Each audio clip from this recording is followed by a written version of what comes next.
Some say you need a phosphate remover if you want to completely control the algae growth in your pool, but that's not totally true. So, are phosphates in your pool a problem and do you actually have to remove them? Check it out.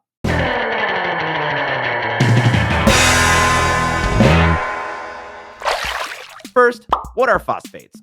Phosphates are chemical compounds that contain phosphorus, a naturally occurring element. Phosphates are found in fertilizers, beauty products, rotting leaves, and even other pool chemicals. They're also found in your water supply. Basically, phosphates are everywhere, which means you can't 100% remove them from your pool. And studies show that phosphate levels need to reach at least 1,000 ppb, or parts per billion, before they impact algae growth. And in a well-maintained pool, it can take years for phosphates to reach unhealthy levels. So, why are phosphates a problem? Phosphates are a food source for algae, and the more phosphates in your water, the more food there is for algae to consume. However, if you're keeping your water balanced and sanitizing your pool, you're already making the water impossible for algae to survive in.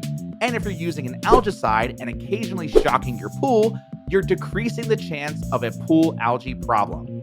So even if the algae has phosphates to feed off of, it won't be able to grow in that kind of pool environment. Plus, phosphate removers are a problem. They can be more toxic than the actual phosphates in your pool.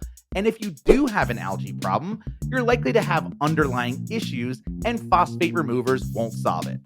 Your best bet to stop algae? 1. Maintain proper chlorine levels. 2. Use an algicide to prevent algae from blooming in your pool. 3. Occasionally shock your pool. And 4. Keep debris and rotting leaves out of your pool. But what if you have a salt chlorinator and high phosphate levels? Well, if you have a saltwater pool, your phosphate levels are high, and your chlorinator isn't producing enough chlorine, first, check that your chlorinator is built to handle the size of your pool. You may need to supplement with regular chlorine once in a while, depending on where you live and what environmental conditions are like there. And finally, make sure you shock your pool often enough to kill phosphate-producing organisms. Examine all possible factors that may be contributing to low chlorine levels before using a phosphate remover. Now, if you focus on the 3 most important algae fighters, which are sanitizer, algicide, and the occasional pool shock, your pool will be just fine.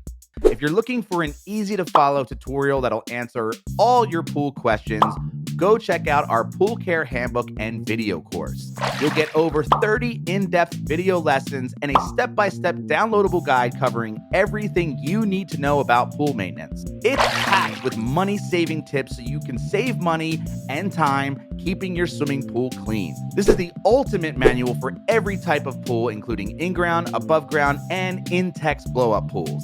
And the best part is we always keep it up to date, so once you buy it, you have access to the latest and greatest version for life. So because you're watching this video, you can go to swimuniversity.com/pool and use the promo code video.